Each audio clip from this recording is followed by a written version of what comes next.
Yep, it's on. Okay, so thank you everyone for coming. My name is Joseph Chan. I work for the Professional Services Unit in the Department of Procurement Services. Today, this workshop is to how to respond to an RFP. Generally, the city issues a lot of RFPs.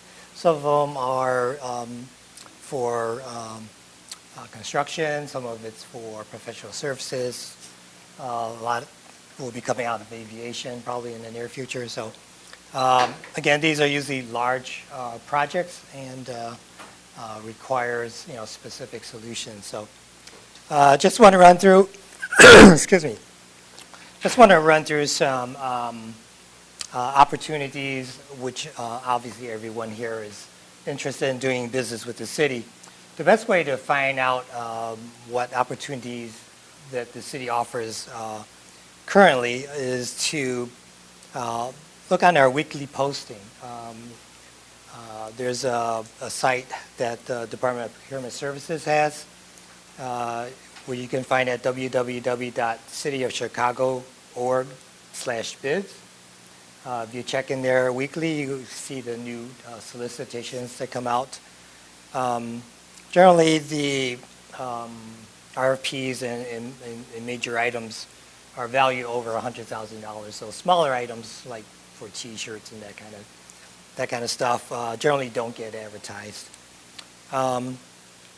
You can also come or stop by this office here to pick up CD-ROMs on a weekly basis. They do create them still. The other way of finding out businesses or different opportunities is to attend pre-bid conferences. At that point, you can network with major companies, either as a subcontractor or perhaps if the project isn't too large, you could probably just do a joint venture with them. So, and last but not least, there is a takeout list that's posted on our website, and you can always take a look at that to see what opportunities are available. So, with that, flipping to, she didn't give me a clicker. So I guess we'll go through the PowerPoint. You should have a paper copy. Going to the use of RFP versus competitive bid.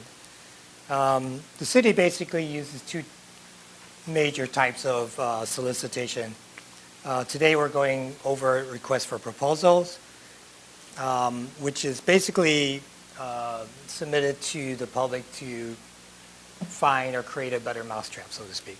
In a competitive bid, it's more specific and exact. In other words, if they're looking for a commodity or an item, such as a pencil, they're very specific as to whether it should be yellow, should have an eraser on it, should be a number 2. So competitive bids are completely different from an RFP.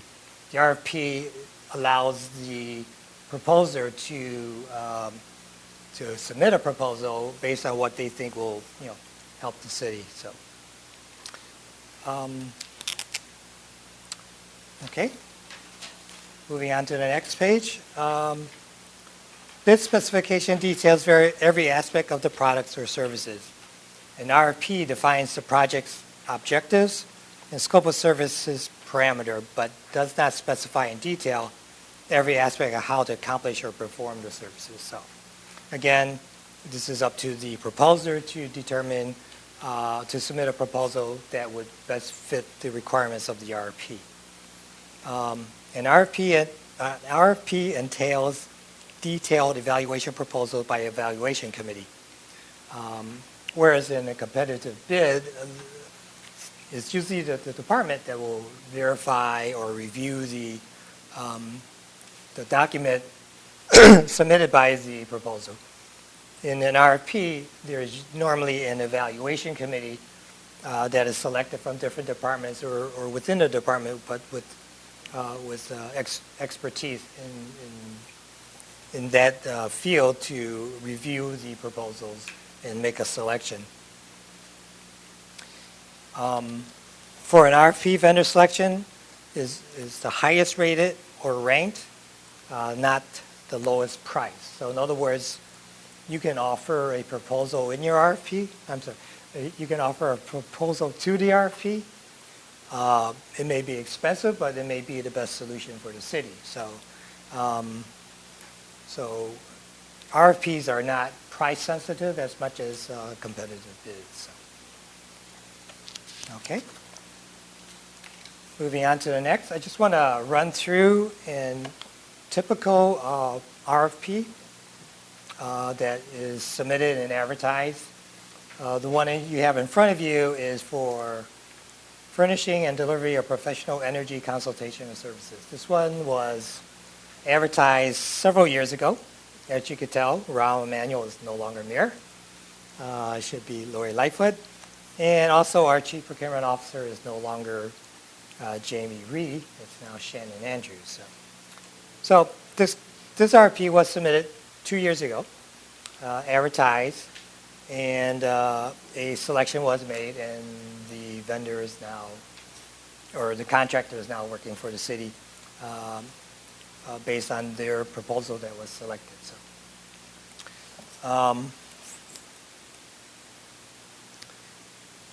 MBE and WBE versus DBE goals.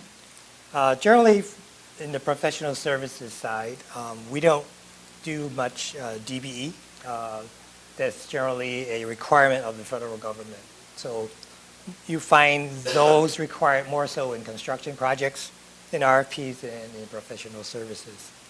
But you do find an element of minority business enterprise and women business enterprise in basically all of the RFPs that are advertised, with the exception of those that are unique to that specific projects, and there's difficulties in finding MBEs and WBEs. But typically, it's a 25% MBE participation and 5% WBE participation.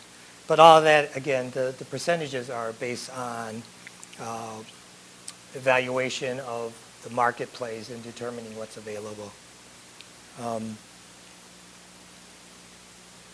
Okay, let's go on to the next page.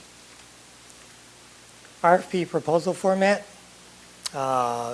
Generally, the city receives proposals on 8.5 by 11 sheets of paper. We prefer that it's printed on double sides so you don't waste paper, although the city is obviously trying to move away from paper format and going to e-procurement, which is all electronic, but still in the early stages of rolling that out completely. We encourage using recycled paper, and expensive paper and binding is not encouraged.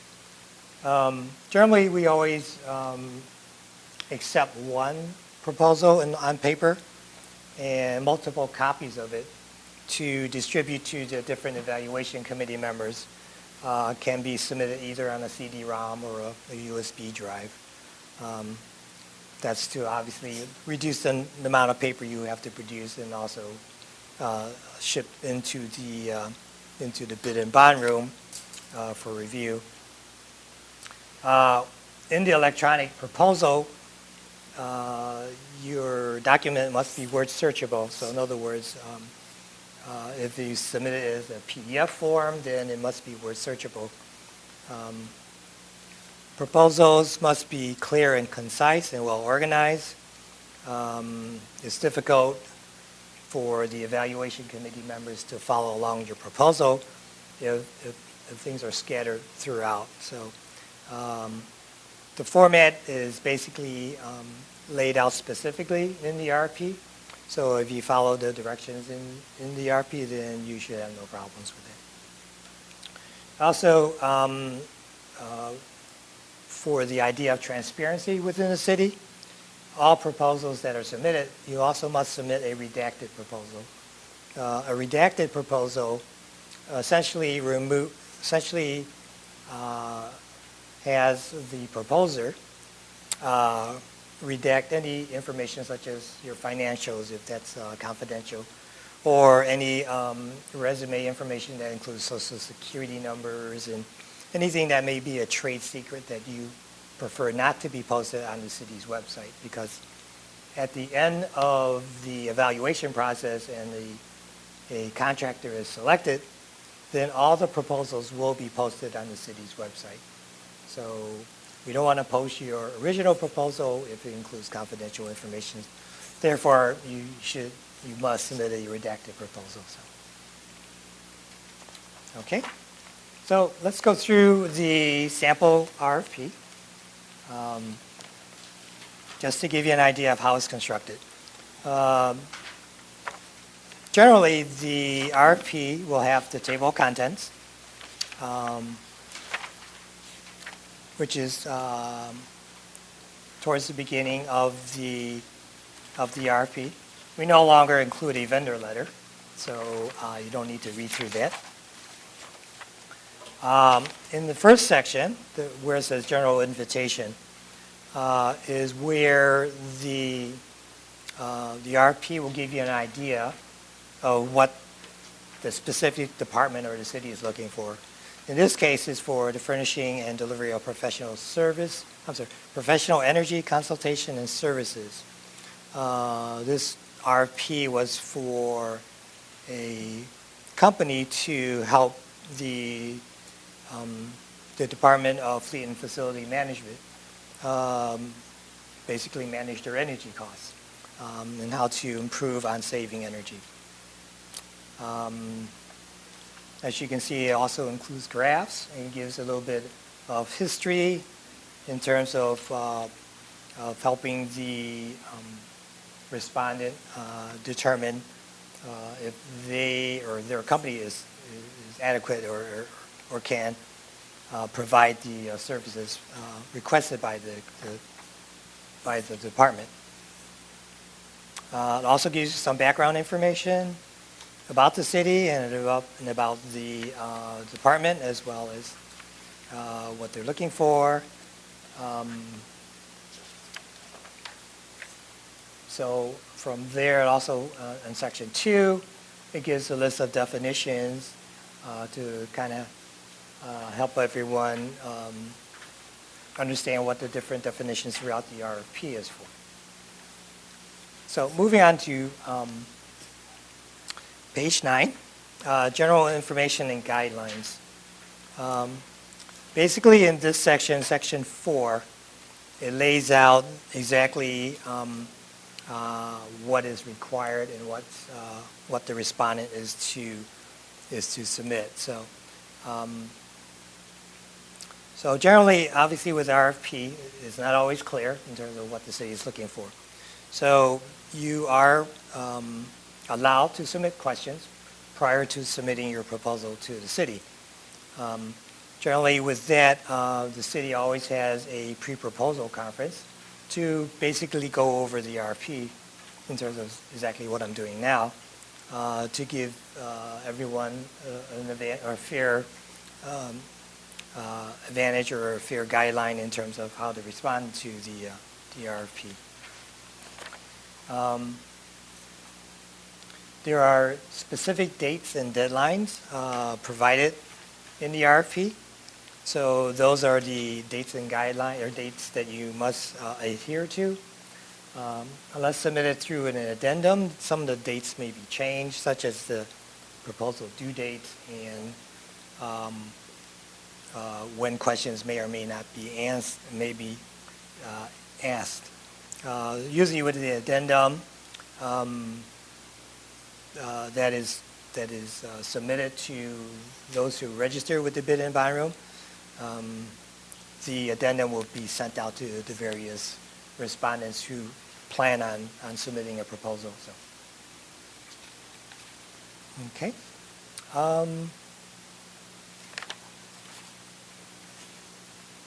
So with that, I just want to go over some basic RFP items that is common for all RFPs submitted by the city. This is true in aviation as well as construction, as well as professional services.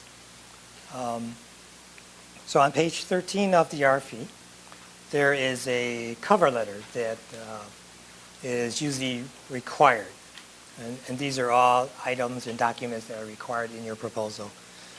In the cover letter, you're generally asked to submit contact information, acknowledgement of the addendum. You need to identify your legal name of your company or organization, whether it's a joint venture or you're acting as a prime. And with the RFP, although I did not include this, is the professional services agreement, which you would review, and in the cover letter you would state whether or not you have objections to those terms and conditions. It's quite lengthy, so not something I would go through, not being an attorney, but something you would probably have your attorney review just to make sure you can comply with the terms and conditions of the professional services agreement. Item number 2 is the executive summary. The executive summary basically is to give the evaluation committee, those who will be reading your proposal, an idea of whether or not you understand what the city is looking for. So, okay. Item number 3 on page 14, professional qualification and specialized experience of respondent and team members. In there is a list of items which also need to provide. One is your company profile. This is so that the evaluation committee can review whether or not your company is qualified to submit the proposal.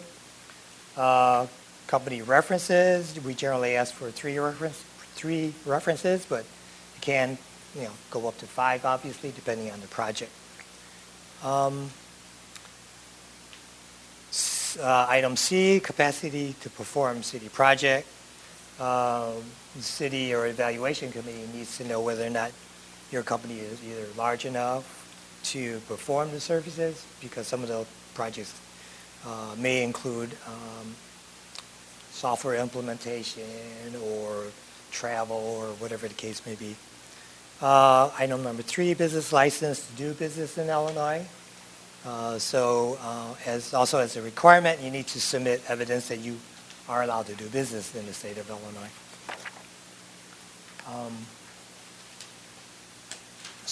At your leisure, you can obviously read through that. So item number 4, professional qualifications, specialized experience and local availability of key personnel. In this section, we're basically looking for individuals and their resume and how, what their work experience provides that would be able to provide the assistance or the services we're looking for in the RFP. Item number on page 17, implementation management plan proposed solution. This is basically where the crux of your proposal is evaluated by the evaluation committee. This is where you would, explain or provide your better mousetrap for the city and how to attack the problem that the city has and is looking for answers. So,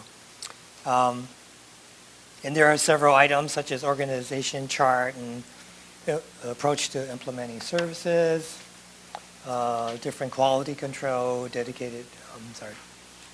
different quality control as it happens in this case. But also you need to provide dedicated resources if asked. And these are all items that are a requirement. So when you do submit your proposal, these are items that the evaluation committee will be looking for. So cost proposal on page 17, or sort of part of page 19 is what it is.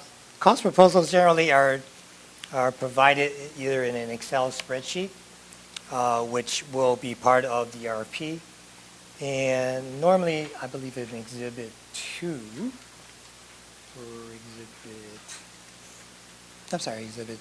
Exhibit 2. and generally it is provided as one type of proposal so that we can make comparisons with other vendors. So if you make a proposal, a cost proposal, but it's referencing a lot of different things, then it's difficult for the evaluation committee to make a comparison. That also it does allow you some latitude in terms of making cost proposals that are outside the spreadsheet, but the evaluation committee will take everything into consideration. Sure, I think you got to use this though.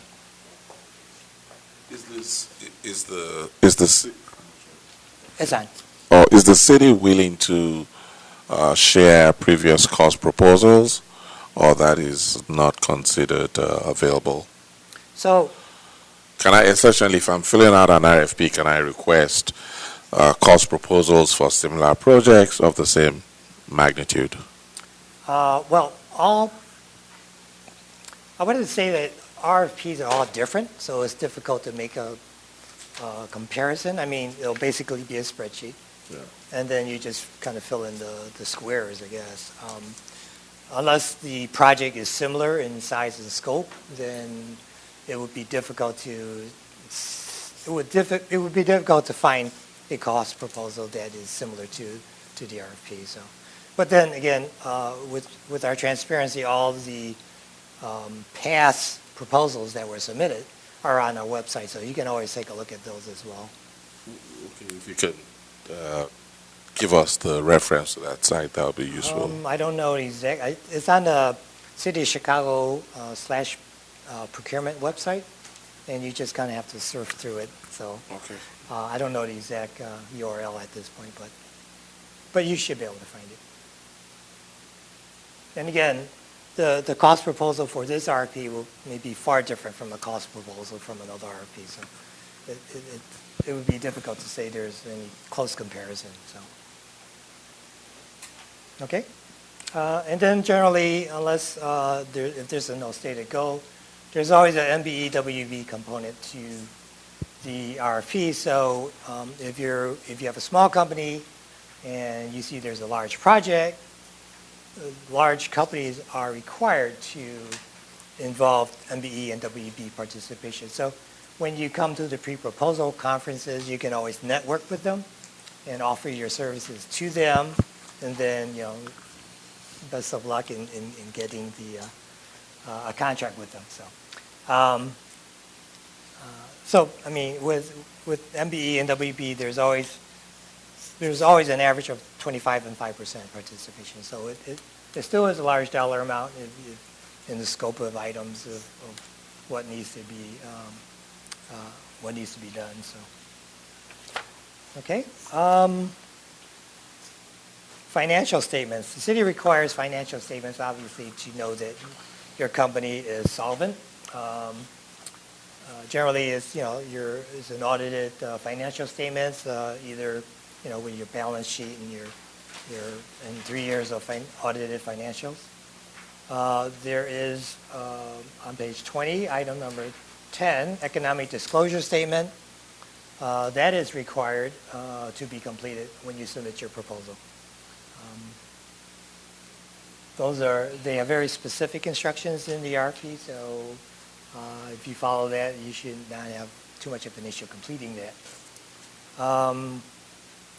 The city always asks for legal actions, whether or not you're being litigated in court for the various items as listed on this RFP. Either a debtor in a bankruptcy or a plaintiff, violation of whatever statutes. And one last item is insurance. Although insurance is not required at the time of submission, you must make a statement saying that you are able to obtain insurance if your proposal is selected. Okay.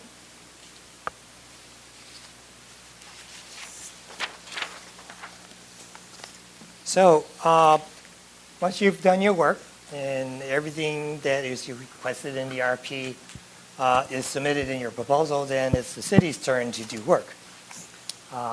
That's the evaluation process. So if you look at page 21, under section 6, evaluating proposals, generally the city goes through a 3-step process depending on the project. It can even be a 4-step process, but generally with phase 1, everything I mentioned previously are documents that are required. And say, for example, if you fail to submit a cost proposal or fail to submit a cover letter, that may be grounds for eliminating your proposal from further evaluation. So the city does require all the specific documents requested are submitted with your proposal. That generally goes through the phase 1 process. So once the city determines, the evaluation committee determines that you've submitted all the proper documents, all the requested documents, then your proposal moves on to phase 2. Phase 2 is where the city will then read through your proposal from cover to cover. That's to make sure that everything that is made in your proposal fits into their needs and requirements. Then phase 3, once the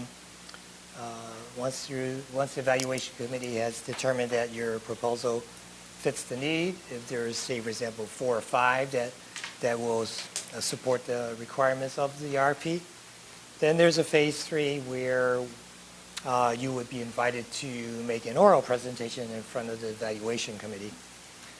They would then have an opportunity to ask you questions, and you have an opportunity to answer, also an opportunity to explain your proposal further if there are any confusion or difficulty in understanding. So, okay. So with that, the evaluation committee will go through all the different items. They'll go through the cost proposals, the MWB compliance plan, any legal actions, financial stability of your company, obviously the implementation plan. So all of those are very important aspect of the evaluation criteria. Okay. So just jumping back to the PowerPoint, tips for preparing RFP proposal. I just want to kind of read through that. Number 1 is read the entire RFP document. Follow proposal format and content instructions. Don't take shortcuts. Don't assume the city knows your company. You have to remember the makeup of the evaluation committee. Don't necessarily always come from the same department. They may be coming from different departments. We have no idea who your company is because they've never dealt with you. So in your proposals, be very explicit and make sure that you have specific details for them to read. Item number 2, submit questions about the RFP in writing to Department of Procurement Services. Once the questions are collected, then an addendum will be published prior to the submission of proposals. The addendum is to help clarify any questions and any perhaps misinformation in the RFP that were not found previously to advertising it. Item number 3, be responsive to all RFP submittal requirements. So again, wherever the RFP says you must submit a document, please do that. Submit cost proposal in a format provided in the RFP. Again, that's so that the evaluation committee can make a fair assessment and comparison with the other proposals. Be a responsible vendor. Verify your company has the ability and capacity to perform and your proposal meets specified requirements. So in other words, if you own a construction company and you see an RFP for implementation of software, that's not quite a nice fit, but there's no saying that you don't have that expertise. But again, be a responsible vendor. Last item, if a mandatory requirement, if it's a mandatory requirement, don't try to take too many exceptions to it. Otherwise, the evaluation committee will review it and say, well, they don't want to do this and they don't want to do that, and it's going to be very difficult to negotiate a contract in the future. So try to avoid that as much as possible. Okay. Tips for preparing an RFP. Pretty much everything I've gone through in the sample RFP is laid out. You can read through that. Also, I didn't provide the standard professional services agreement because that can be lengthy as well, but generally with the RFP, you will notice there's an exhibit area for the professional services agreement. It's all legalese, so I would suggest you have an attorney review it. And I certainly can't explain it to you. So, if there is an addendum that is posted, you need to verify that in your cover letter saying you did read it, because in the addendum, it may also change some of the information in the RFP and also provide answers to questions that you may have similar questions to. So,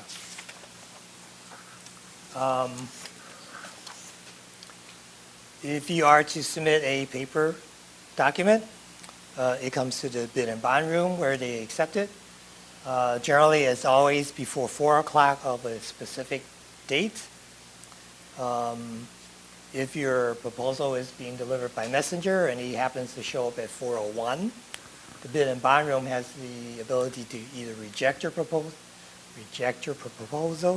or the CPO can accept it. So never be late is the best mantra, I guess. So if you do hire a messenger service, make sure they're here on time.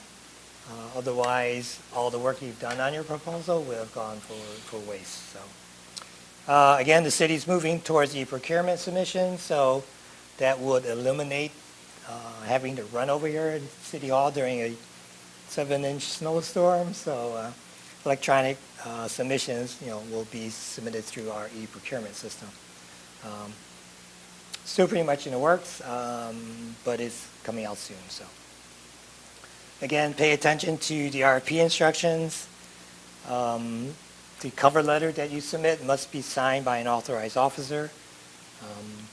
So in other words, those submitting a proposal, don't send in a blank cover letter and saying this is our proposal. It must be signed. Since there are a lot of different requirements, it's probably a good idea to make a checklist as you go along when you put your proposal together. That'll help you out in the future. And then on one of the last page of the procurement item is a list of different URLs and different websites for getting additional information, such as iSupplier and takeout list, various workshops, so on and so forth. Okay. Again, once your proposal is submitted and evaluated and selected, then you will go through a negotiation phase with the city. The cost proposal is subject to negotiation. City always likes to pay less, not more. So always be prepared for that.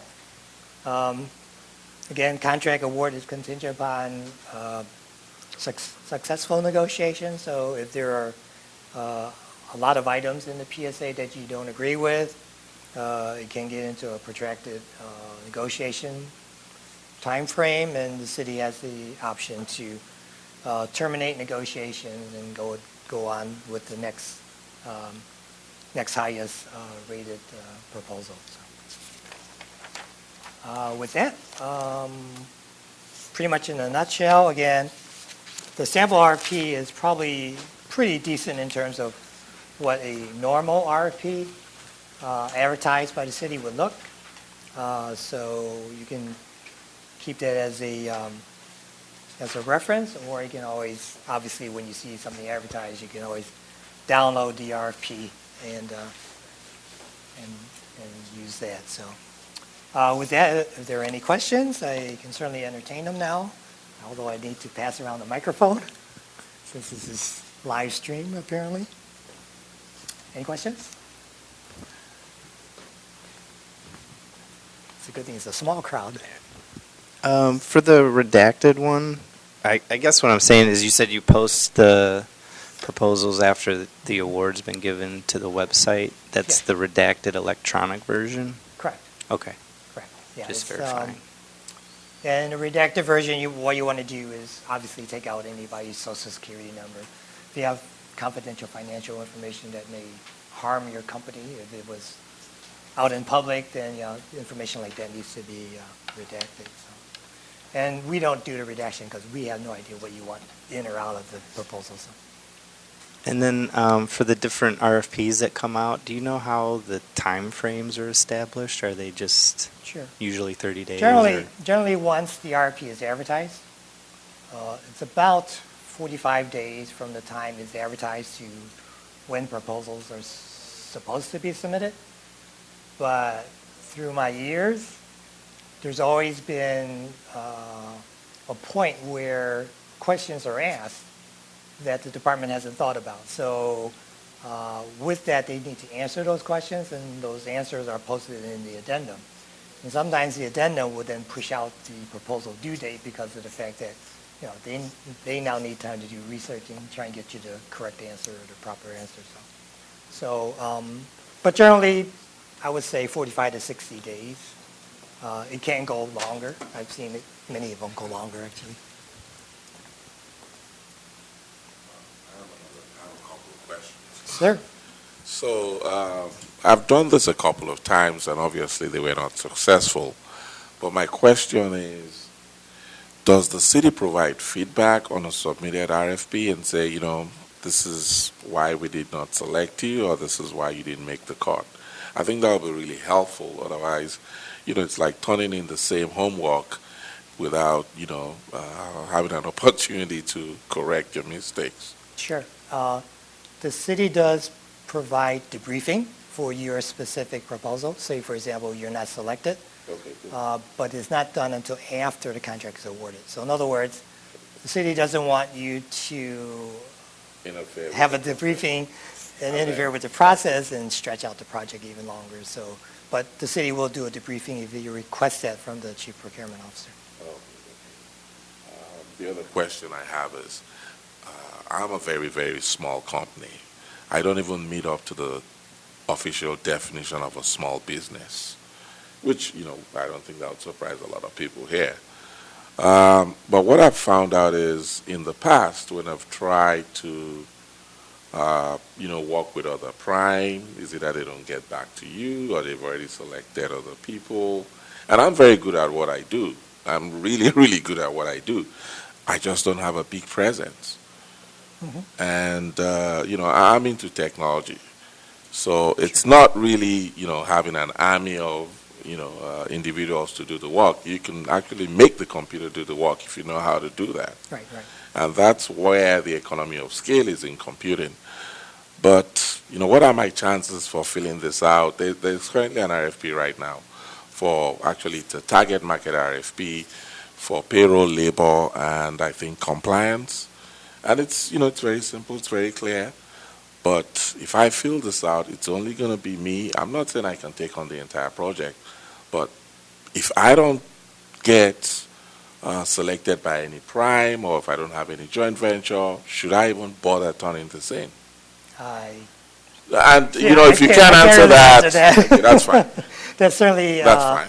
Certainly up to you But, to turn it in, okay. yeah. I mean, I can't say you can or can't, but I mean, No, I wish you the best of luck, obviously, but there's nothing I can say or do. That's fine. It's always evaluated by an evaluation committee, so, That's fine. That's acceptable then. yeah. Yeah. Thank you. Welcome. Any other questions?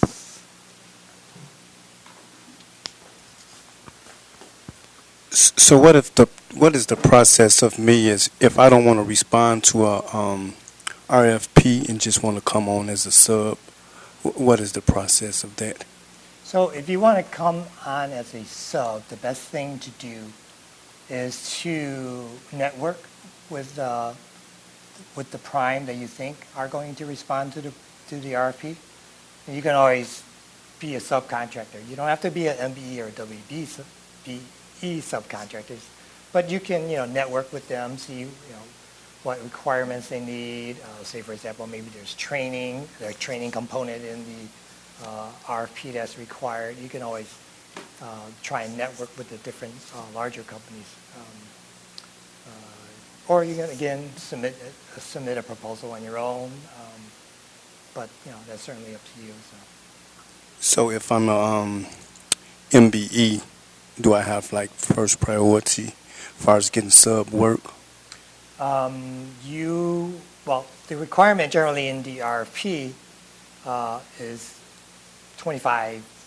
It depends on the project, obviously, but the best way is to obviously network with the prime, because, like you said, they may have already selected a subcontractor, and best thing is get your name out there and be familiar with the folks who generally submit proposals. Yeah, I understand what you're saying, but you said some subs doesn't have to be a MBE. I'm saying if I am an MBE, would I have first priority as far as getting work?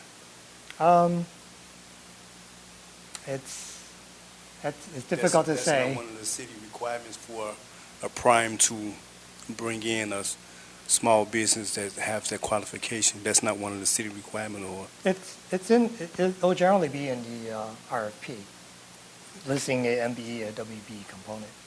I mean, even though it says 25%, the prime doesn't have to give all 25% to one subcontractor. It can be multiple subcontractors. See, that's the challenge for me. It's now left to the prime. It's up to the prime, or whoever submits the proposal. Yeah, it's now left to the prime. You might be the only guy left on the planet because another guy Mars. That is, I don't know. I think that's the flaw in the system.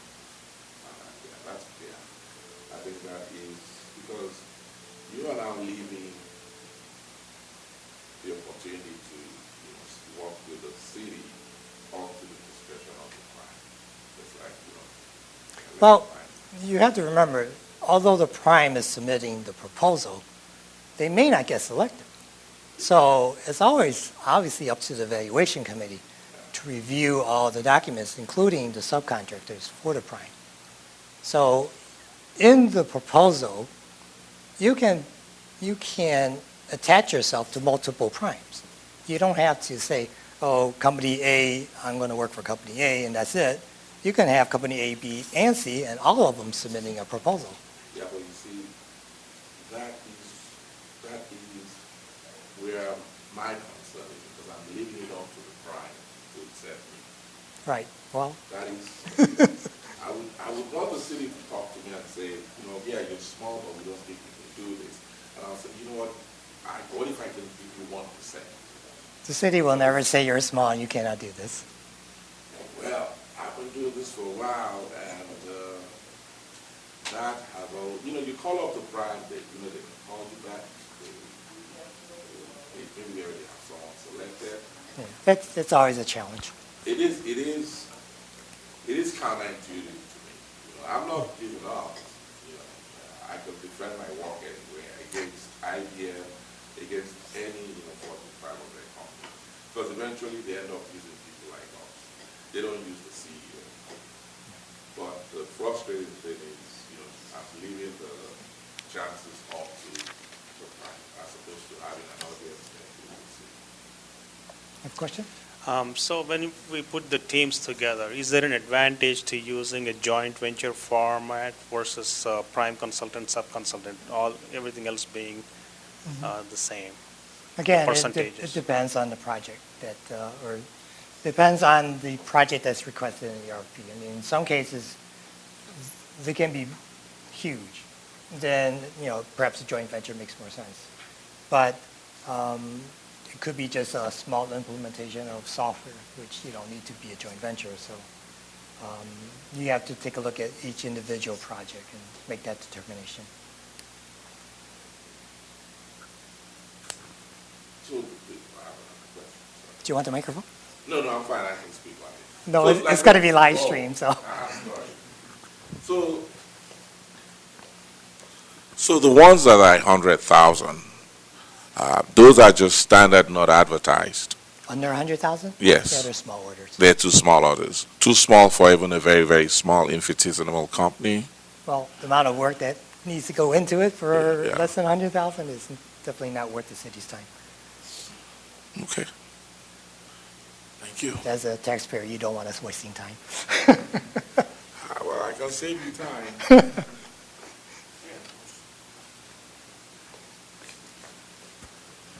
I thought this new administration that's in now, I thought it was geared towards helping small businesses like us. So what are they doing as far as the concerns? Me and this guy got the challenge as far as dealing with the prime, as far as us getting a piece of work. Do the city have any plans on making it a little bit easier for us? Sure. Very good question, not one that I can answer. Sorry.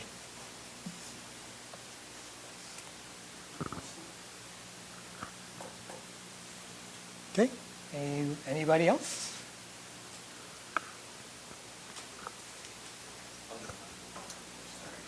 Oh, okay. Well, if there are no further questions, thank you for coming.